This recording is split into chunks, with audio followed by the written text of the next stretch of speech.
დაგვიანებული დავალება და დაბნეული ოპოზიცია რა სცენარი ამოქმედებმა არჩევნებისთვის ნაციონალების სხვებს აკრიტიკებენ, თუმცა თავადაც ვერ ყალიბდებიან. ქართული ოცნება კი მორიგ დამაჯერებელ გამარჯვებაში დარწმუნებულია. უცხოეთიდან მიღებული ანტისახელმწიფოებრივი დავალებების ნუსხაში ირკვევა, რომ თვითმმართველობის არჩევნების გეგმები ისევ არ წერია. შესაბამისად, ამ თემაზე საუბარს ოპოზიციის უდიდესი ნაწილი გაურბის და მედიას ემალება. ნაციონალურ მოძრაობაში არ მალავენ, რომ ოპოზიციაში ამ საკითხზე შეთანხმებულები არ არიან, ვიდრე ნაციონალების ნაწილი სხვა რადიკალებს ბუნდოვანებას უწუნებს. მკაფიო პოზიციების დეფიციტი მათ პარტიაშიც აშკარაა.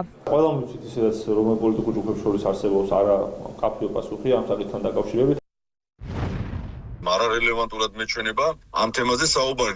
კოლექტიური ნაცმოძრაობა ახალი დაპირისპირებისთვის გირჩი კი თვითმმართველობის არჩევნებისთვის ემზადება. სხვა ოპოზიციური პარტიების რიტორიკას და ნაბიჯებს კი პოლიტიკურად წამგებიანად მიიჩნევენ. ჩვენ ვემზადებით არჩევნებისთვის, რთული არჩევნებია, ბევრი რესურსი გჭირდება, ბევრი ადამიანი სხვა რეგიონში. ალბათ თუ არ იღებ მონაწილეობას არჩევნებში და თან ხელისუფლებაში გინდა ალბათ მარტო რევოლუცია გრჩება. რადგან ვხედავ არანაირი რევოლუციის რესურსი არ აქვს, თან კიდე არჩევნებში არ იღებ მონაწილეობას, მე უბრალოდ ახსნა არ მაქვს, აბა რას აკეთებ. ოპოზიცია გადაწყვეტილებას რომ თავად ვერ მიიღებს და დირექტივებს ელოდება. ამაზე მმართველ გუნდში საუბრობენ. ამბობენ, რომ ნებისმიერი სცენარის შემთხვევაში არჩევნებში ყველა მუნიციპალიტეტში ქართული ოცნება გაიმარჯვებს. ჩვენთვის საინტერესო არ არის გამომდინარე იქიდან, რომ ჩვენ ვფიქრობთ წინა არჩევნებზე, გულისხმობს საბალამტო არჩევნებს, წინა არჩევნებზე ნაჩვენები შედეგის გაუმჯობესებას წინაზე ავიღეთ 54%. ვფიქრობ, რომ აქ შეგვიძლია კიდევ უფრო მაღალი შედეგის მიღება და დარწმუნებული ვარ, რომ 64-ვე მუნიციპალიტეტში ჩვენ მოვიგებთ როგორც მერის, ისე საკრებულოს არჩევნებს. ალბათ დაელოდებიან მაკეინის ინსტიტუტი რას ეთქვის, ესტონეთის საგარეო საქმეთა მინისტრი რას ეთქვის